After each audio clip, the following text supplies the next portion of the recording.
여러분 안녕하세요. 현대는 이미지를 표현하는 모든 작업들이 디지털화가 되면서 우리 실생활에 포토샵이 연관되지 않는 곳이 없게 되었죠. 휴대폰 보급으로 모든 사람들이 카메라를 손에 들고 다니게 되면서 SNS라든지 블로그, 카페, 웹 등에서 소비되는 사진이 폭발적으로 늘게 되었죠. 여러분들이 일상에서 접하는 모든 인쇄물, 예를 들면 과자라든지 라면 같은 각종 음식물의 봉지에 있는 그림이 있고, 그리고 옷에 그림이 있는 의류 페인팅 같은 거, 이런 것들이 모두 포토샵과 연관이 되어 있습니다. 이 포토샵이 꼭 배워야 할 현대인의 필수 프로그램 같이 되었어요. 특히 업무에 파워포인트가 필수가 된 만큼 파워포인트에 들어가는 사진도 어느 정도는 작업자가 혼자 해결을 해야 되죠. 제가 실제 학생을 가르치다 보면 전혀 상관이 없는 분야인데도 보고서나 PT 같은 것들 때문에 포토샵 배우러 오시는 분이 굉장히 많습니다.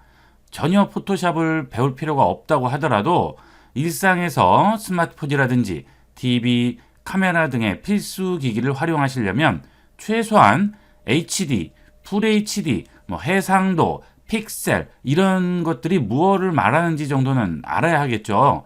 이런 내용들은 포토샵의 기초만 익히셔도 어느 정도의 이해가 가능하기 때문에 포토샵은 배워두시면 꼭 써먹게 되는 후회하지 않는 프로그램 중에 하나라고 할 수 있겠습니다.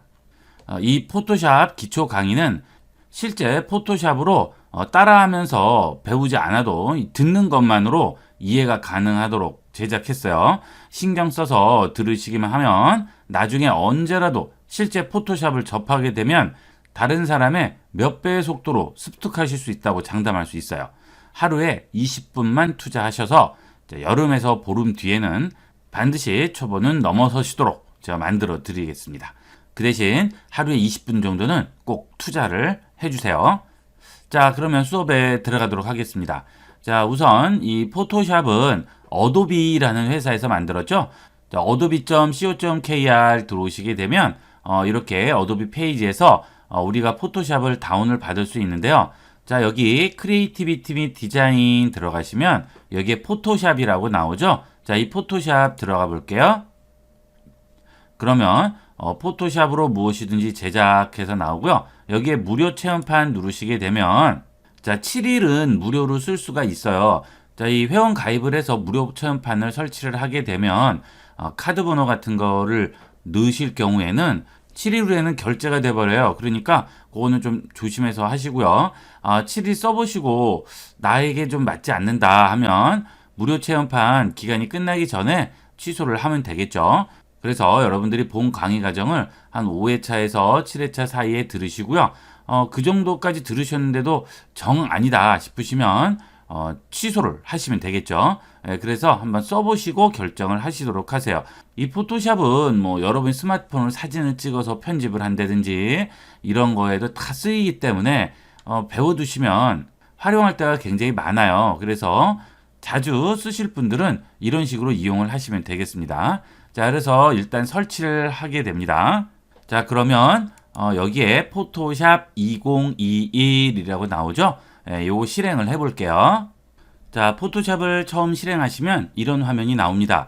여기에 보시면 크리에이트 뉴가 있고요. 오픈이 있어요. 이 크리에이트 뉴는 새로운 파일을 만드는 거고요. 오픈은 기존에 작업했던 거를 열어주는 거죠. 자, JPG라든지 또는 PNG라든지 이런 파일들도 전부 오픈으로 여시면 되고요. 크리에이트 뉴는 포토샵에서 새로운 파일을 생성을 하는 게 되겠습니다. 자, 그러면 오픈으로 파일을 하나 열어볼까요? 오픈 버튼 눌러주겠습니다. 자, 그러면 우리가 열 수 있는 파일이 나오겠죠? 자, 이거 누르시고요. 열기 합니다. 자, 그러면 파일이 이렇게 열리죠? 이게 이제 기본 화면이 되겠어요. 자, 여기서 우리가 작업하는 공간은 이 부분이 되겠습니다. 자, 이게 워크스페이스라고 불려요. 여기서 모든 그림을 열고 모든 작업이 다 이루어지겠죠. 자, 그 다음에 여러분들이 이 그림에 여러 가지 도구를 이용해서 작업을 하게 됩니다. 여러분들이 색을 칠한다든지 또는 그 색의 종류를 결정을 한다든지, 자, 이 사과를 복사해서 다른 데로 옮긴다든지 그런 여러 가지 도구들이 있겠죠. 자, 이런 도구들이 여기에 다 모여 있습니다. 이게 도구창, 툴 팔레트라고 해요. 자, 그 다음에 여러분들이 기본적인 메뉴들은 전부 이 상단에 있는 메뉴바에 있고요. 자, 그 다음에 이 도구에 대한 세부적인 조절은 여기에 있는 컨트롤 패널이라는 곳에서 이루어지게 됩니다. 자, 그 다음에 그 외에 다양한 기능들이 굉장히 많아요. 포토샵의 가장 대표적인 뭐 레이어라든지 채널이라든지 패스라든지 뭐 이런 것들부터 그라데이션을 어떤 식으로 준다든지 하는 이런 포토샵 작업하는데 도움을 주는 여러 가지 부가적인 기능들은 전부 여기에 나오게 됩니다. 자, 이것을 패널이라고 부르게 됩니다. 자, 이게 가장 대표적인 포토샵에서 작업할 때 쓰이는 기본적인 작업 공간이 되겠어요. 자, 그래서 여기 있는 이런 패널들, 그 다음에 이 툴 팔레트들은 전부 이 윈도우 안에 들어가 있습니다. 그래서 여기서 꺼내서 이쪽에 열고 그 다음 또 이런 것도 열고 여러 가지를 열어주게 되겠죠. 이게 전부 이 윈도우 안에 다 들어가 있어요. 자, 그 다음에 이 툴은 닫을 수는 있는데 뭐 툴을 닫을 일은 거의 없어요. 실수로 닫기 전에는 이 작업을 위해서는 이 툴 팔레트가 없이는 작업을 하는 게 불가능하기 때문에 툴 팔레트는 무조건 열어놓고 쓰셔야 되겠습니다. 자, 이게 가장 기본적인 작업 화면이고요. 자, 그 다음은 우리가 오픈으로 파일을 열거나 새로 만들게 되면 여기에 제목이 보이게 되죠. 자, 요게 제목이 되겠습니다. 뭐뭐뭐.jpg 하고 이렇게 나오게 됩니다. 이게 제목이고요. 그 다음에는 이 그림이 몇 퍼센트로 보이는지 퍼센테이지로 여기 나타나 주게 돼요. 원래는 그림이 굉장히 큰데 이 안에 보여지다 보면 축소를 시킬 수도 있겠죠. 그럴 때는 여기서 몇 퍼센트로 축소를 했는지를 보여주게 됩니다. 하지만 이거는 실제 그림 사이즈하고는 상관이 있을까요? 상관이 없는 거예요. 그냥 작게 보일 뿐이지 원래 그림 이미지 자체에는 아무런 영향을 주지 않는다. 요겁니다. 요게 50%가 되겠습니다. 자, 이 사이즈 조절하는 것은 여기는 돋보기로 이용을 하는데 그건 잠시 후에 다시 한번 보고요. 일단 기본적으로 이 작업 환경은 이런 식으로 되게 되겠습니다. 자, 그 다음에 팔레트를 한번 열고 닫아 보도록 할게요. 자, 여기 우측에 보시면 팔레트들이 나오게 되는데 이 팔레트들은 종류가 워낙 많기 때문에 윈도우 눌러보시면 이게 전부 다 팔레트죠. 굉장히 많아요. 그래서 이게 열다 보면 막 공간을 다 차지합니다. 그래서 이렇게 줄여줄 수가 있어요. 여기 보면 화살표가 나와 있죠. 이렇게 누르면 줄여들고요. 이렇게 누르면 다시 열리고 이 부분도 다시 열고 다시 닫을 수가 있습니다. 이런 식으로 팔레트를 열고 닫아서 필요한 팔레트만 꺼내 놓을 수가 있는 거예요. 자, 이런 식으로. 자, 그 다음에 이 팔레트들은 이렇게 따로 띄일 수도 있어요. 그렇죠? 그럼 좀 더 넓게 보이겠죠? 이런 작업을 하실 때 좀 공간을 넓게 잡으시려면 듀얼 모니터 같은 거 쓰시면 이거는 옆쪽에다 놓고 쓰시면 훨씬 작업이 편하겠죠? 자, 이거 다시 원상복귀로 붙여 놓으려면 자, 위에 바를 선택을 하시고요. 드래그해서 끝에 붙이면 파란색 박스 나오죠? 여기 위에 얹어 주시면 다시 원상복귀가 되게 됩니다. 자, 이렇게 해서 가장 기본적인 내용을 봤고요. 자, 그 다음 여러분이 이제 작업을 하실 때 무조건 알아두셔야 될 기본 단축키들이 있어요. 툴하고 단축키 두 가지를 한번 알아보도록 하겠습니다. 자, 여기 툴에 있는 돋보기를 이용해서 확대 축소를 하시게 되는데 자, 여러분들이 작업을 하실 때 좀 키워서 작업을 해야 될 경우가 있어요. 자, 그럴 때는 이 돋보기를 이용합니다. 자, 여기 보시면 플러스라고 보이시죠? 자, 요거는 약간 기술이 필요해요. 자, 클릭하면 확대가 되고요. 그 다음 Alt 키를 누르면 이 안에 있는 표시가 마이너스로 바뀌죠? Alt 키 띄었습니다. 플러스 돼요. Alt 키 누르면 마이너스 되죠. 자, 이렇게 하면 축소. 자, Alt 키 띄고 클릭하면 확대죠. 자, 그 다음 여기는 툴만 가지고 확대 축소를 한번 해볼까요? 자, 클릭한 상태에서 좌우로 움직여 볼게요. 클릭해서 좌우 움직이면 확대 축소가 되겠죠. 자, 이런 식으로 확대 축소를 바로바로 해줄 수가 있어요. 작업을 할 때 이런 세밀한 부분들을 작업을 하기 위해서는 빨리빨리 확대하거나 축소를 해야 되는데 그럴 때는 이 돋보기를 이용하면 좀 더 빨리빨리 이용을 할 수가 있어요. 자, 그 다음에 이거를 클릭한 상태에서 기다리면 그냥 확대됩니다. 이런 식으로. 자, 이때는 축소고 뭐고 안 돼요. 그렇죠? 마우스에 손을 띄는 수밖에 없습니다. 자, 그 대신 이렇게 해서 다시 줄여주면 되겠죠. 자, 어쨌든 이렇게 확대를 하셨을 때 여기에 나오는 퍼센테지는 이 그림 자체가 커지는 게 아니라고 그랬죠. 돋보기를 대고 보는 거예요. 자, 돋보기 치우면 어떻게 되겠어요? 원래 사이즈대로 나오겠죠? 돋보기 대고 보면 커 보이는 거고요. 자, 그래서 여기 있는 사이즈는 돋보기로 대고 얼만큼 확대해서 봤느냐지 원본 그림엔 영향이 있어요, 없어요? 전혀 없습니다. 자, 이렇게 이해를 하시면 되겠어요. 자, 이게 돋보기 툴이 되겠습니다.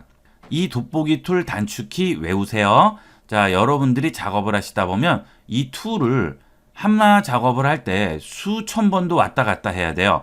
자, 마우스로 계속 왔다 갔다 하면 돋보기 한번 클릭해서 확대하고 또 다른 툴 선택하면 시간도 엄청 걸리고 피곤합니다. 그래서 이런 돋보기 툴 같은 것들은 단축키를 외워두시는 게 좋아요. 자, 별로 어렵지 않아요. Z죠, Z. 자, 그러면 아무런 다른 툴 선택을 했더라도 키보드에서 Z만 누르면 바로 돋보기가 나와서 확대 축소해 줄 수가 있겠죠. 그 다음에 또 바로 다른 데로 돌아가면 되는 거예요. 자, 이 돋보기 단축키는 꼭 외워두시고요. 자, 그 다음은 움직이는 툴입니다. 자, 예를 들어서 이렇게 확대를 해서 여기에 뭔가 작업을 했어요.